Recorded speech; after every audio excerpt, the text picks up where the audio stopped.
Hey everyone, this is Priyanka, your homebaker from Lamding. তো আজকে ভিডিওটা দিতে একটু লেট হয়ে গেল, but I am so excited to finally share it with you all. তো আজকের ভিডিওটা যেহেতু একটু দিতে দেরি হয়ে গেল, তাই ভাবলাম বেশি লং করব না, কিন্তু দেরি হলেও তোমাদের সাথে শেয়ার করতে একদম মিস করতে পারলাম না। তো আজকের ভিডিওতে রয়েছে একটা সিম্পল বাট খুব সুইট কেক, আর ইনসাইড ফ্লেভার ছিল কমপ্লিটলি চকলেটি, যা দেখেই মুখ মিষ্টি হবে। তো যে এই কেকটা নিয়েছিল ও বলেছিল যে এই কেকটাকে খুব তাড়াতাড়ি ডেলিভার করতে হবে, কারণ এটা ছিল একজনকে সারপ্রাইজ দেওয়ার জন্য।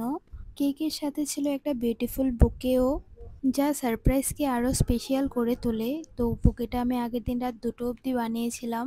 তো সকাল সকাল উঠে আমি আর আমার প্রিয়তমা চলে গেছিলাম কেকটাকে আর বুকেটাকে ডেলিভারি করতে, কারণ লেট হলে হতো না। আর যার জন্য এই সারপ্রাইজটা ছিল, সে কেকটা আর বুকেটা দেখে পুরো স্পিচলেস হয়ে গেছিল, আর ওটা দেখে আমিও খুব খুশি হয়েছিলাম। তো ডেলিভারি দিতে যাওয়ার সময় একটু ছোট্ট করে ভিডিও করেছিলাম, কারণ সকালের ভিডিওটা ছিল অবাক করে দেওয়ার মতো। মনে হচ্ছিল ওই সুন্দর সকালটাও কেকের সাথে একটা স্পেশাল মেমোরি হয়ে থাকুক। আশা করি আজকে ছোট্ট ভিডিওটা তোমাদের ভালো লেগেছে। নেক্সট ভিডিওতে আবার দেখা হবে। Till then stay happy and keep enjoying.